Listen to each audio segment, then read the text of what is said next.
Global Typhoon, Chairman TV. Weather update. Helping homeless people. Please subscribe.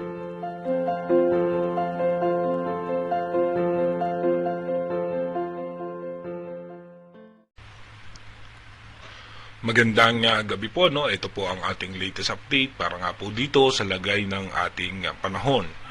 Si formerly Ente nga po, no, na nasa labas ng Philippine Area of Responsibility, ito nga po ay nasa super typhoon category na.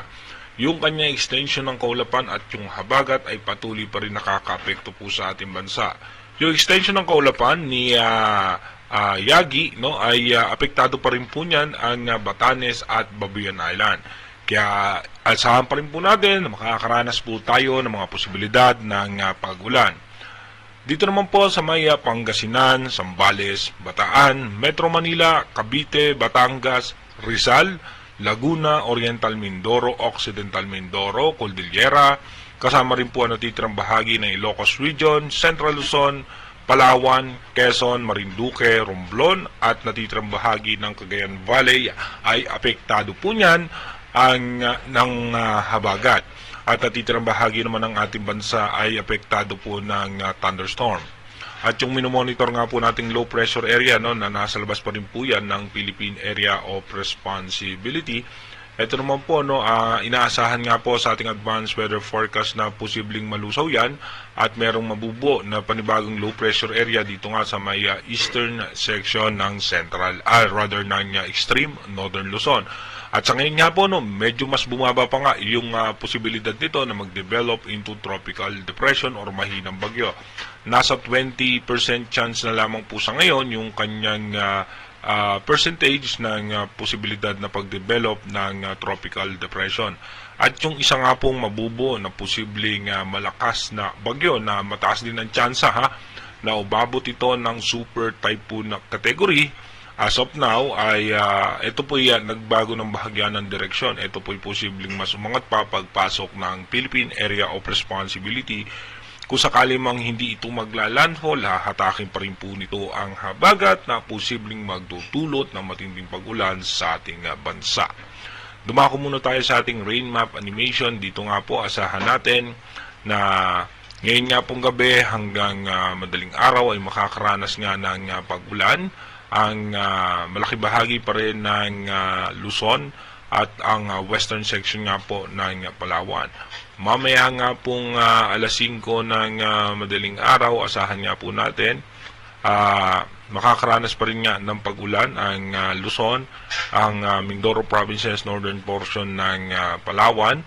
At pagdating naman po ng alas 11 no, ng umaga bukas, asahan pa rin po natin mataas pa rin ang tsansa ng pag-ulan sa malaking bahagi ng Luzon, Bicol Region, Mindoro provinces at kasama pa rin po ang northern portion ng Palawan. May mga pag-ulan din po tayong aasahan sa may parte nga po ng Mindanao. Kaya ba pag-ingat at paghahanda pa rin nga po, no, sa ating mga kababayan dahil tuloy-tuloy pa rin nga po na makakaranas tayo ng pag-ulan dahil nga po sa habagat.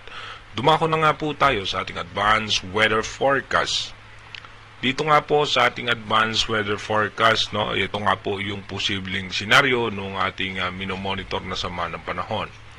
Dito nga po mapapansin natin itong low pressure area na nasa labas ng ating Philippine Area of Responsibility ay mataas nga ang tsansa na malusaw yan at may mabubuo ng panibagong low pressure area dito nga sa may eastern section ng ng extreme northern Luzon.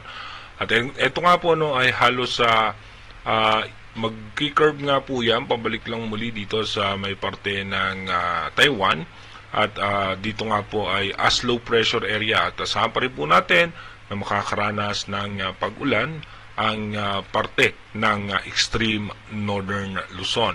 At habang ito naman po, no, yung isang monitor natin na panibagong sama ng panahon, nasa labas pa lang po yan ng Philippine Area of Responsibility, ay mataas na nga ang tsansa niyan na maging isang bagyo. Possible nga po by September 11 or 12 ay papasok po yan ng ating Philippine Area of Responsibility. At kung magbago man yung kanyang senaryo, possible po yan 12 or 13 ng September ay papasok na po yan ng ating PAR.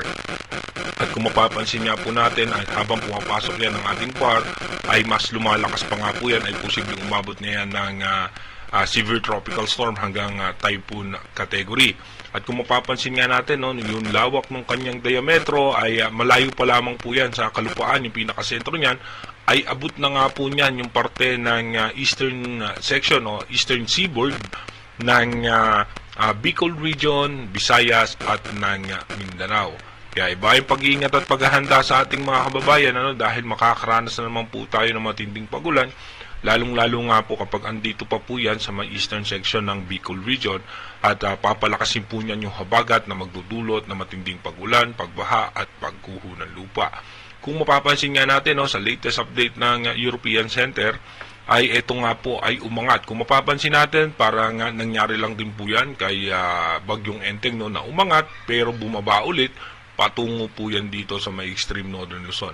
Kaya hindi rin natin inalis yung posibilidad na ganun din po yung mangyari kay posibleng bagyo o Perdi or posible po itong maging si Bagyong Hiner. Dalawang klase nga po yung ating senaryo dahil sa ngayon nga po yung isang sama ng panahon ay bumaba yung tsansa na maging isang bagyo, kaya mataas din po ang posibilidad na ito po ay maging si Bagyong Perdi. At kung mapapansin natin, hindi man ito maglalandfall, hinahatak po niyan ang habagat na magtutulot nga po ng pag-ulan. Tatlong senaryo pa rin po ang tinitingnan dyan ng European Center. Posible po yan na mag-record pababa, posible po yan bumaba sa may extreme northern Luzon at dito nga po sa parte ng northern Luzon. Pero mas malaki pa rin po ang posibilidad nito na umangat patungo nga po dito sa may parte ng China.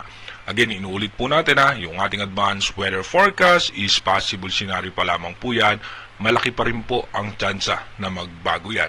Kaya manatili tayong tumutok sa ating advanced weather forecast para malaman nga natin kung ano nga ba yung magiging posibleng senaryo nitong posibleng malakas na bagyo na papasok sa ating Philippine Area of Responsibility. Mag-iingat po tayo palagi. God bless po sa ating lahat.